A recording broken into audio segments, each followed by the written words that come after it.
이제 미국 시간으로 오늘부터 이틀 동안 연말 장세를 가르게 될 11월 FOMC 회의가 열리게 됩니다. 자, 현재 시장의 관심은 모두가 알고 있는 금리 동결보다는 과연 높은 변동성을 나타내고 있는 국채 금리를 연준이 잡을 수 있을지 이쪽에 향방이 쏠리고 있는데요.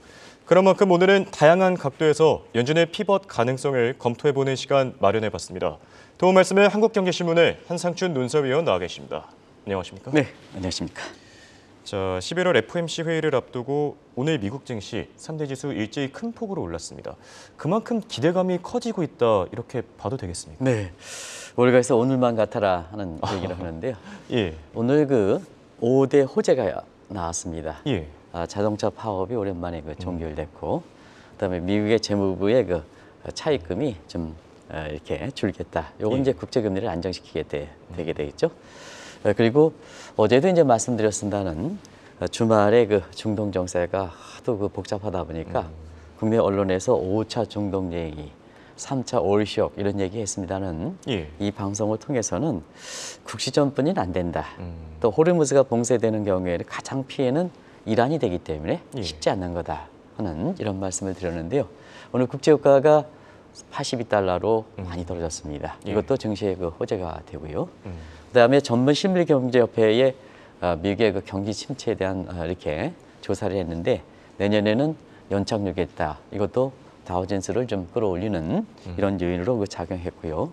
그리고 무엇보다도 공식적인 이렇게 대변이라 아니라고 친하했지만 사실 11월 페드 회의가 오늘부터 미국 시간으로 시작되는데요. 시장의 관심이 여기에 가장 크지 않습니까? 그렇죠. 그런데 국채 금리를 중단하는 이 가능성을 시사해서 1년 전에 사실 미국 증시에서 피반 얘기가 1년 전에 11월 회의에 나왔거든요. 예. 그런 거에 대한 유포리아 효과 때문에 오늘 다우존스 지수 중심으로 주가가 급등했다 이렇게 됐습니다. 아무래도 이 5가지 증시 중에서는 우리 검피디께서 보여주고 있습니다는 이례적으로 다우존스 지수가 예. 상당히 높게 올라왔죠. 오늘 호재는 5가지 호재는 다우존스 지수 중심이다 이렇게 됐습니다. 관심이 되는 게 5대 호재 중에서 아무래도 피번 얘기가 아닌가 생각합니다. 예. 그런 과정에서 지금 상태에서 미국의 페드는 자, 왜 국채 금리가 올라갈까? 기준금리에 대비해서 이걸 이제 보통 구성의 어려, fallacy of composition 때문에 그렇다 이렇게 이제 보시면 되겠는데요. 예. 지금 미국은 사실 그 페드 입장에서는 거시적 측면에서 인플레를 잡기 위해서 기준금리를 급상승시켰죠. 너무 빨리 올렸죠. 그렇죠. 이런 거 하니까 시장에서 그걸 받아들이지 못하다 보니까 마이크로적인 측면에서는 신용 경세, 크레딧 크런치 현상이 더 심화돼서 아시겠습니다는 시장 크레딧 크런치가 심화되다 보니까 국채 금리가 급등하는 이런 양상을 보이는 거거든요. 지금 뭐든지 그 증시상에서는 또 한국경제TV의 방송에서 보면 모든 전문가라고 나오는 사람들이 전부 미국의 10년물 국채 금리를 얘기하지 않습니까? 이게 예. 최대 이슈지 않습니까? 그런 과정에서 11월 그 FOMC 회의에서는 과연 페드가 국채 금리를 안정시키는 방안이 내놓을 수 있을까? 여기에 먼저 손발을 맞추는 미국의 재무부 입장에서는 4분기에 차입금을 줄이겠다. 예. 먼저 선수를 쳤거든요. 그리고 오늘 페드의 대변인이 국채 금리 중단을 시사하는 발언을 했거든요. 그러다 보니까 1년 전에 피번 얘기가 오늘 다시 등장하면서 주가가 비교적 큰 폭으로 끌어올렸다 이렇게 볼 수 있습니다. 예, 알겠습니다. 사실 이번 회의 직전까지는 국채 금리가 굉장히 높은 변동성을 나타냈습니다. 10년물 국채 금리는 장중 한때 5%를 넘어서고 이런 현상들이 있었죠. 그런 만큼 이번 회의만큼은 이런 국채 금리 변동성을 좀 안정시킬 수 있는 방안 나와야 되지 않겠습니까? 네, 최대 이슈죠. 예. 왜 그러냐면 지난 5월 이후에 기준금리의 그 변동과 그다음에 10년물 금리와는 굉장히 괴리가 많이 발생했죠. 그렇죠. 그래서 5월 이후서부터는 페드가 5월 인상 0.25%, 6월 동결, 7월 인상, 9월 동결. 그래서 기준금리는 50bp에 끝났는데 지금 그 검피디께서 보여주시고 있습니다는 이걸 좀 길게 3개월 정도 이렇게 보면 이거에 대비해서 한 2배 이상 120bp 그렇죠. 오르는 모습을 보였죠. 그러다 보니까 사실 시장 금리가 페드가 통제하지 못하는 현상이 발생하다 보니까 여러 가지 부작용이 나타나는 거죠. 뭐 채권 투자의 대학살, 손실액의 스노우볼 이펙트가 발생하는 거죠. 그리고 국채 원리금 상환 부담이 되니까 국가 차원에서는 디폴트 문제가 제기되는 거고 셧다운 문제가 제기되는 거고 물론 이제 지금 상태에서 11월 17일 이후 45일 임시 예산안이 끝날 때는 어떻게 될 것이냐 하는 측면인데요. 예. 역시 국채 원리금 상환 부담이 되는 상태에서는 정부 입장에서도 굉장히 부담이 되는 상황 아니겠습니까? 또 개인 입장에서는 신용불량자 속출하고 파산자 속출하고 근데 있는 사람보다는 없는 사람 하다 보니까 그렇죠. 여기에 대해서 페드 입장에서는 당신네들은 물가만 잡을 수가 있겠느냐. 자, 당신 물가만 잡는다고 지금 고집하는데 물가 전망이 틀렸지 않았느냐. 2년 전에 일시적 받지 않았냐. 평균 물가제 도입해서 애만 평균 물가제에서 인플레를 키웠지 않았냐. 그런 상태에서 지금 와서는 물가를 잡겠다고? 그러면 지금 와서 물가를 잡겠다고 이렇게 금리를 올릴 경우에는 어떠냐 하면 신용경색이 심화되는 상태에서 신용경색은 돈이 없는 사람들이 피해를 많이 미치는 거거든요. 그래서 국민에게 전가하는 거 아니냐. 이런 쪽의 비난이 아주 많은 상태거든요. 그래서 11월 회의서든 일정부터 기준금리 동결에 대해서 많은 사람이 얘기하는데요. 기준금리 동결이 아니라 퀄리티, 유동성 문제다. 신용경색 문제다. 어떻게 풀 것이냐. 어떻게 풀 것이냐. 신용경색 문제를 풀기 위해서 기준금리 동결 방안이 나온 거거든요. 인플레가 안정돼서 이 금리 동결보다는 신용경색을 이렇게 풀고 미국의 국채금리를 안정시키기 위해서는 요구의 금리 동결이라는 것이 그 배경에서 시카고 페드 배치의 99%에 해당될 만큼 금리 인상 가능성이 10일에는 거의 없다. 금리 동결이다. 이런 이렇게 해석이 나오는 거거든요. 그런 각도에서 뭐가 우선인지 또 페드 입장에서 뭐가 어디에 지금 초점이 맞춰 있는지 이런 것을 한번 염두에 둬서 오늘 11월 회의에 첫 미국 시간으로 알리는데요. 작년 11월 피벗 얘기 나와가지고 굉장히 많이 당일에는 주가가 많이 올랐지 않습니까? 그렇죠. 그런 현상의 유포리 현상이 나타날 수 있는지 한번 이렇게 점검해 보도록 하겠습니다. 네, 알겠습니다. 방금 말씀해 주신 대로 작년 이맘때쯤에 피벗 얘기가 나왔었죠. 자, 1년이 지났는데 이제는 진짜 좀 얘기가 나와야 되는 거 아닙니까? 네, 나와야지요. 사실 국제금리 급등에 따라서 지금 미국뿐만 아니라 전 세계에 많은 부정적 측면이 있는 점을 감안해 볼 때 사실 피벗 얘기가 나와야 되는데요. 피벗 얘기 많았습니다. 근데 언제부터 나왔냐? 1년 전에 11월 회의서부터 나왔습니다. 그때 피벗 얘기할 때 이걸 기억하십니까? 피벗의 한마디로 뜻은 술을 먹었는데 음주운전을 하지 않았다. 기억나십니까? 그 얘기가 이렇게 것 같은데요. 피벗의 실체를 정확하게 얘기해 주는 것이 아닌가 생각하는데요. 그걸 좀 전문적으로 11월 달에 페드 회의의 발표문과 그 파월의 기자회견과 그다음에 사실 실제로 발표문에서는 어떤 내용이 나왔을까 하는 것을 정리해 드리겠습니다. 작년 11월에 FOMC는 분명히 피벗을 시사했습니다. 근데 곧 이어갔던 파월 의장이 사실은 애매모호하게 피벗 가능성에 대해서 굉장히 혼돈을 이렇게 일으키는 발언을 했거든요. 그래서 술을 먹었지만 피벗은 얘기했지만 파월 발언 때문에 음주운전을 안 했다. 실제로 피벗은 했는지 안 했는지 나중에 FOMC 발표문을 가지고 확인해야 된다. 근데 FOMC 발표문에서는 피벗을 시사한 거로 나왔죠. 그렇죠. 그거에 따라서 증시에서 등락이 거듭했죠. 그런 거죠. 그런 측면이 되는데요. 자, 이런 과정에서 그 이후에 한국경제TV의 어조지수로 보면 피벗 얘기가 가장 많이 나온 거 마찬가지로 미국의 학교에서도 피벗에 대해서 논란이 됐던 겁니다. 많이 논란이 됐죠. 많이 논란이 됐죠. 그런데 피벗을 놓고 역시 가장 이렇게 훌륭한 사람이 하버드의 레이 서머스 교수. 그다음에 폴 크루만이 뉴욕 시립대 교수. 이건 예전에 프린스턴 대학 교수죠. 뭐 레리 서머스라든가 폴 크루만 교수만큼 미국에서 훌륭하고 신뢰가 높은 사람이 없죠. 그래서 이 피벗 방안 놓고 지난 1년 동안 이렇게 논란이 됐던 상황이다 하는 것을 말씀드리겠습니다. 네. 자, 당시 월가에서 주목했던 서머스와 크루그만 교수와의 이 대결. 자, 피벗 필요성 논쟁은 지금은 어느 방향으로 가고 있습니까? 네, 학계의 논쟁이니까 잭슨 미팅 자리에서 서머스 교수와 이건 이제 하버드의 자존심. 그다음에 프린스턴 교수는 폴 크루만 교수는 프린스턴의 자존심인데 최근에 뉴욕 시립대 옮겼습니다. 그래서 하버드와 프린스턴의 자존심이다 이렇게 싸움하는 두 사람 간의 싸움을 좀 시청자 여러분한테 길게 좀 보여드리겠습니다. 학계의 싸움이라든가 통화정책 방향 잭슨 미팅에서 시작된다는 건 잘 아실 겁니다. 그런 과정에서 미국의 인플레 관련해서 2021년 4월 달부터 불겨졌으니까 당해 8월 달 잭슨 미팅서부터 레이 서머스 교수와 폴 크루만 교수 간에 한번 논쟁을 보겠습니다. 2020년 역시 인플레죠. 2021년 4월 달에 CPR가 2배 높였으니까 페드가 일시적이다 하는 각도였었죠. 2021년 자막 좀 뒤쪽으로 좀 되돌아가 주시기 바랍니다. 되돌아가 주시기 바랍니다. 워낙 중요한 내용이니까. 예. 예. 그래서 이때 서머스 교수는 인플레는 구조적이고 장기적이다. 시청자는 판단해 보세요. 근데 폴 크루만 교수는 극단적 표현까지 써서 이게 자존심 대결입니다. 인플레 일시적이다. 그랬었죠. 근데 누가 이겼을까? 나중에 말씀드리겠지만 폴 크루만 교수가 역시 이게 학자입니다. 내가 틀렸다. 예. 서머스 인정한다. 다들 기억하실 겁니다. 근데 2022년 이렇게 잭슨 미팅에서 뭐가 이슈가 됐을까? 이때는 경기 문제였습니다.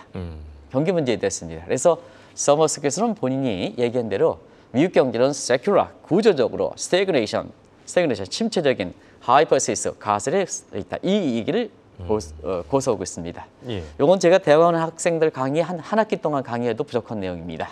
그래서 세큘라, 스태그네이션, 하이퍼시스 다들 구조적 장기 침체론을 고소한 입장인데, 자 크루만 교수는 자 미국 경제가 둔화되더라도 골프에서 나오기 힘든 라지 패치가 아니라 나올 수 있다. 소프트 패치. 예. 연착륙과는 조금 다른 개념입니다. 나올 수 있다. 결국 경기 회복에 대해서는 긍정적 얘기를 했죠. 자, 그런 상태에서 올해 잭슨 미팅 다들 알려지지 않았습니다는 사실은 올해 잭슨 미팅에서는 두 학자 워낙 훌륭하기 때문에 레이 서머스랑 폴 크루먼가 지난 2년 동안 인플레라든가 경기에 대해서 당신들이 보는 시각에 대해서 판가름하는 시각이 됐습니다. 그러다 보니까 제가 2021년 잭슨 미팅에서 두 사람 학자 간에 얘기했던 것은 시청자분도 아시겠습니다는 2021년 인플레 논쟁에서는 폴 크루먼한테 인정했다시피 서머스 교수가 맞았습니다. 예. 근데 경기 문제에 대해서는 사실 미국 경제가 올해 4분기에 4.9%까지 그 이전에는 2%대까지 해서 폴 크루먼 교수가 맞지 않았냐 해서 지금 상태에서는 인플레 문제 그다음에 경기 문제 이 관련해서 인플레는 아직도 인플레가 서머스 교수로 우려가 있다. 예. 경기는 침체 우려가 둔화된다 하는 이 각도에서 11월 달에 사실은 페드의 두 가지 목적 고용사정 문제가 되지 않을까? 인플레 문제라든가 경기 문제 관련해서는 오히려 인플레의 재발 가능성이 추가 금리 인상을 높일 수가 있습니다. 근데 문제는 이렇게 추가 금리 인상 가능성이 높으면 국채 급등이 가장 하이라이트인데 더 그렇죠. 급등시킬 가능성이거든요. 예. 미국 경제가 다양한 측면에서 부작용이 되지 않았냐. 그래서 이번에는 사실 국채 금리 안정 방안이 오늘도 페드 대변인이 얘기했고 예. 이게 이슈가 되는 거다라는 걸 말씀드리겠습니다. 예.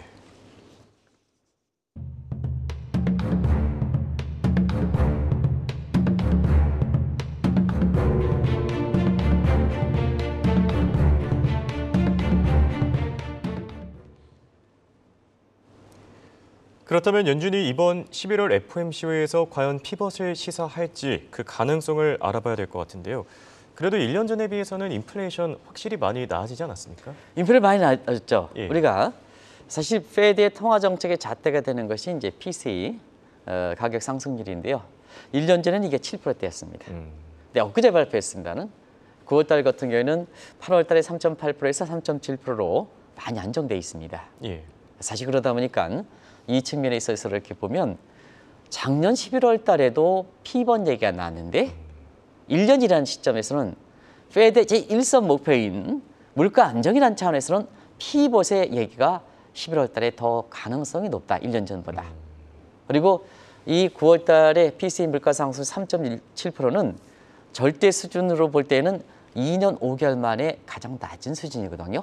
이건 2년 5개월을 되돌아가면 사실 페드가 금리 인상하기 직전입니다. 예. 그때에 비해서 가장 낮은 수준입니다. 이제 PCE 물가라면 정상을 밟고 있다는 얘기죠. 타겟팅보다는 높지만 이런 쪽에 시사하고 있다. 그래서 1년 전보다는 상당히 피벗의 가능성이 높다. 월가에서 투자 심리를 올리는 요인이 되고요. 그다음에 향후에 이렇게 장기금리 관련해서 내년 금리, 그다음에 2025년, 2026년을 보겠습니다. 예. 자, 그거 기준금리를 보겠습니다. 그런 상태에서 보면 9월 전도표상에서는 내년 최고 금리가 5.1% 나왔습니다. 지금 기준금리는 어떻습니까? 5.5%입니다. 그러면 이 상태에서 자 내년 최고 금리가 5.1%인데 기준금리가 5.5%야? 그러면 인플레가 아직도 타겟팅 우위에 있지만 기준금리를 올릴 필요는 없는 거죠. 그렇죠. 페드의 통화 정책이 Go Stop Hold 원칙이거든요. 홀드 시켜라는 얘기입니다. 홀드. 기준금리를 홀드 시켜라 하는 원칙에서 피벗에 대한 얘기가 가능성이 높아지는 거죠.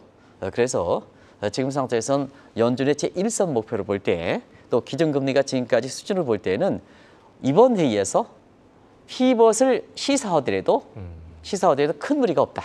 그런 만큼 제1선 목표, 인플레 목표가 어느 정도 잡혀 있다 이렇게 볼 때 있습니다. 네. 그리고 경기적인 측면에서도요. 9월에 내놓은 내년 성장률을 볼 때 피벗을 추진할 만한 충분한 여건이 되지 않습니까? 네. 미국의 경제 성장률을 이렇게 보면 노 랜딩이다 표현을 하죠. 예. 그것이 피날레가 됐던 것이 올해 3분기에 4.9%죠. 근데 이제 경기 둔화가 우려가 됐던 것은 미국의 전분기 대비 절대 수준이 떨어지는 게 아니라 전분기 대비 연율이 있지 않습니까? 예, 그렇죠. 3분기가 4.9%로 베이스가 상당히 높아졌으니까 4분기에는 1에서 2%대 예. 이렇게 나온 거죠. 이 경기 침체 우려가 여기서 나와서 다우존스 지수를 이번 이전에 다우존스 지수는 흔들리게 했던 배경이죠. 근데 문제는 그렇습니다. 아시겠습니다는 사실은 그 미국 경제 이렇게 보면 9월 전망의 올해 성장률이 2.1%로 상향 조정했습니다. 근데 아시겠습니다는 1에서 2% 여기서 벗어난 것은 아니거든요. 예. 근데 지금 통화 정책의 시차는 1년입니다. 그럼 페드가 11월 달에 그 기준금리 좋다, 통화 정책 좋다 하는 것은 올해 4분기 성장률이 중요한 게 아니라 1년 정도를 감안해 볼 때 내년 성장률이 중요하거든요. 그렇죠. 그러면 내년 전망치가 9월에 나왔죠. 내년 전망치가 9월에 1.5%로 이렇게 봤습니다. 올해 성장률 2.1% 상향 조정됐고 내년 성장률은 1.5%로 상향 조정 입장이거든요. 그러면 이 오크레 법칙상 1.5%는 어떤 개념일까 하는 측면에서는 페드가 추정하는 완전 고용수 1.7% 내입니다. 그럼 오크레 법칙에서 보면 내년 성장률 1.5% 빼기를 1.7% 잠재 성장 그러면 마이너스 0.2%포인트 정도의 디플레 갭이 발생하거든요. 예. 그러면 자 인플레 갭이 아니고 내년도에 통화정책 시사선 내년도에 디플레 갭이 발생한다면 결과적으로 보면 피벗을 해야 되겠죠. 그렇죠. 피벗을 해야 되겠죠. 그런데 디플레 갭이 0.2%포인트라 하면 사실 오늘 전미 실물 기업가협회에서 나온 사실 그 경기 침체냐 하는 정책 때는 사실은 페드의 잠재성이 1.7%일 때 1.5%는 그렇게 경기가 급락한 수준이 아니거든요. 우리가 얘기하는 라지 패치, 폴크만 얘기했던 소프트 패치에 해당되거든요. 예. 그러다 보니까 사실 연착륙 시점에서는 연착륙 된다 하면 인플레 부분에 의해서 국채금리 급등해서 다우존스가 떨어지는 나스가 떨어지는 부분을 완충시킬 수가 있다는 얘기거든요. 그런 과정에서 오늘 미국의 3대 지수가 올랐다 이렇게 보여졌습니다. 아무래도 시청자분이 꼭 아셔야 될 것은 미국의 통화 정책은 그랜저 심스 테스팅 보면 1년으로 나옵니다. 통화 정책 시차는 프리엠프티브 선제성입니다. 그래서 올해 성장률이 중요한 게 아니라 내년 성장률이 11월 회의에 그 성장률 가지고 회의에 임한다는 걸 꼭 좀 말씀드리겠습니다. 통화 정책 생명은 선제성입니다. 그래서 1년 후의 경기 효과를 생각해서 지금을 좋다는 거다. 이걸 꼭 좀 말씀드리겠습니다. 네. 자, 확실히 피벗의 필요성이 지금 시급해 보이는데요. 그런데 파월 의장 지난번 발언에서 그런 얘기를 했어요. 고용 시장이 풀려야지, 느슨해져야지 피벗을 추진할 것이다. 이 부분에 대해서는 어떻게 생각하십니까? 페드 통화 정책은 1913년 설립 이후에 제1선 목표 물가 안정에서 예. 이게 물가가 한 20년 동안 안정되다 보니까 자 페드 멤버들이 몇 명이고 그다음에 국민 예산이 그렇게 많이 들어가는데 물가가 그냥 안정만 있어도 안정이 되는데 당신들 뭐 올 것이냐 하는 측면에서 2012년서부터 고용 창출이라는 목표가 새롭게 들어간 거죠. 듀얼 맨데이터. 예. 근데 지금까지 이제 일선 목표는 물가에 대해서 알아봤죠. 그러면 양대에 해당되는 고용 창출 목표에 대해서 어떻게 될 것이냐. 지금 이 고용 창출 목표는요. 파월 의장이 페드가 어떤 쪽을 특히 파월 의장이 어떤 쪽을 하든 간에 콩을 가지고 매주를 쓴다 하더라도 안 믿는 겁니다. 파월 자측이 가장 틀렸기 때문에요. 뭐 시청자 여러분 아시겠습니다는 자 2년 전에는 2에서 3년 후에 돼도 완전 고용 안 된다. 완전 고용 그때부터 했잖아요. 그렇죠. 그때부터 했잖아요. 그리고 작년에 뭐냐 인플레를 쭉 올리기 위해서 경기 침체 우려가 됐는데 고용시장이 건전화되지 않느냐. 완전 고용이 오지 않는 데는 이걸 틀렸는데도 불구하고 완전 고용이 오니까 경기 침체 금리만 올리지 말아라. 그런데 침체 우려가 되는 상태에서 지금 노동시장이 건전한데 물가를 잡기 위해서 금리를 올려야 되지 않느냐. 본인이 오락가락했다는 얘기입니다. 그래서 콩에 매주를 써도 안 맺는 게 파월의 발언입니다. 노동시장에 관련해서. 그리고 또 한 가지는 파월이 이 실업률과 물가 양대 지표 관련해서 필립스 관계라고 있습니다. 예. 지금 노동시장이 이게 눈오멀이기 때문에 이 관계가 좀 흐트러졌습니다. 또 마이크로전 측면에서는 구인율과 실업률 매버리지 곡선도 흐트러졌습니다. 그런 측면에서 지금 상태에서는 노동시장이 파월의 의장대로 노동시장이 지금 견실한 정도가 완화하면 이렇게 사실 피벗을 추진하겠다 하는 입장은 그렇게 큰 근거는 되지 않는다 이렇게 보이겠습니다. 그러면 실업률 차에서 한번 보겠습니다. 예. 실업률 측면에서는 자 9월 2에 실업률이 3.8% 정도 되지 않습니까? 그럼 페드가 추정하는 완전고용, 요 완전고용은 뭐냐면요. 노동시장에서 새롭게 들어오는 것과 사람과 노동시장에 빠지는 실업률입니다. 요 실업률이 자연실업입니다. 예. 페드의 완전고용 수준은 다른 개념과 다른 시장의 개념과 다릅니다. 그래서 구직 이직 비율, 노동시장의 참여율 이런 것 중시하고 매주마다 실업 청구 건수를 따지는 것도 바로 그거거든요. 노동시장의 참여가 밖으로 나간 건 실업 청구 건수고 들어온 건 어떻게 되냐 노동시장 참여율이 되는 거. 이걸 중시하는 지표입니다. 그래서 완전고용은 다양한 각도로 추정하는데요. 예. 페드가 추정하는 것은 자연실현입니다. 이게 3.4에서 3.7인데 지금 뭐냐? 요 자체도 지금 실업률이 3.7, 3.8이니까 그렇죠. 예전에 견실한 구조에서 좀 벗어나죠. 노동시장 유술화되죠. 피본 추진해라. 당신 얘기를 추진해라. 월가에 이렇게 나올 수밖에 없다. 근데 이게 명확한 뚜렷한 피벗의 근거는 아니다는 걸 말씀드리겠습니다. 네, 알겠습니다. 이번 회의만큼은 파월 의장의 발상 전환이 필요하지 않을까 싶습니다. 자, 실제로 11월 회의 앞서서 이런 요구들이 계속해서 나오지 않았습니까? 네, 결과적으로는 파월과 페드가 사실 1980년대, 1970년대 후반에 예. 지금 것처럼 제1차, 3차 올시ок 얘기 나오죠. 제2차 올시ок 됐을 때 그때 미국 경제 입장에서는 뉴 경제 국면에서 경기가 침체되는 건 물가가 올라가는 스태그플레이션 국면에 발상의 전환을 하지 못했던 것이 결국 그동안 주류 경제학던 케인즈 방식으로 이걸 풀어다 보니까 문제를 풀지 못했거든요. 그때 발상의 전환이 나왔던 것이 바로 뭐냐? 이 아서 래퍼의 서프라이 사이드 이코노미, 그래서 텍스 레이트를 줄인 겁니다. 예. 오늘 재무부에서 국채금리가 되다 보니까 자 그때는 텍스 레이트를 줄였지만 세율을 줄였지만 4분기부터는 재무부의 차입금을 줄이겠다. 그러면 국채금리 안정이 되는 거죠. 그렇죠. 새로운 발상이 필요하다는 얘기입니다. 그런 차원에서 지금 파월 의장이라든가 페드가 오락가락하는 것은 지금 코로나를 맞으면서 통화정책 여건이 완전히 바뀐 뉴노멀 환경인데 종전의 입장대로 볼커 방식을 고수하다 보니까 이러한 이렇게 자꾸 시장에 실려가는 조치를 필요하다는 얘기입니다. 그런 각적에서 시청자 여러분 아시겠습니다는 지금은 자 볼커 방식의 물가가 경기가 관리돼서 올라가는 건 아니죠. 공급 측이 많이 되고 인플레도 수요 측도 같이 개선되는 동시대에 총공급과 총수요인이 같이 겹쳤다 해서 다중공선성이다 이런 표현을 쓰거든요. 그래서 어떤 방식으로 풀어가기가 쉽지 않습니다. 그리고 지금 20년 동안 물가를 안정시켰던 게 뭐냐 하면 1990년대 후반에 인터넷이 발생하면서 인터넷은 뭐냐 하면 공급 능력이 확대되면 확대될수록 성장이 올라가죠. 근데 공급 능력이 확대되면 확대될수록 공급 능력이 확대돼서 성장이 올라가는데 공급 능력이 확대되면 물가는 떨어지죠. 요게 바탕이 돼서 요게 이제 아마존 효과라 합니다. 요게 바탕이 돼서 20년 동안 저물가가 되고 저금리 체제가 됐던 거거든요. 예. 근데 지금은 뭐냐? 매그니피스 7이 우리가 보면 허스만 스필다 지수에서 보면 굉장히 독과점 지수가 굉장히 높은 거죠. 그래서 지금 뭐냐? 미국의 상무부라든가 이런 데서 자꾸 독과점 규제를 하는 거 아니겠습니까? 예. 비용이 올라가면 소비자에게 정가시키니까.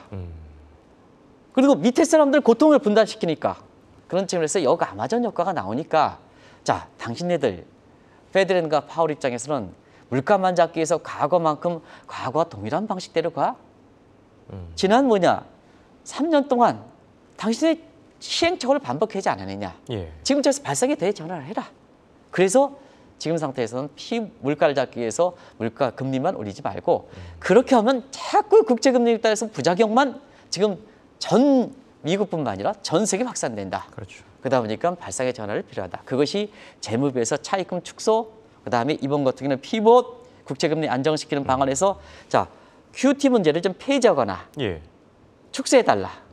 그리고 인플레 타겟팅을 올려달라. 이런 쪽이 다양한 방안이 나온 거죠. 그게 나올까?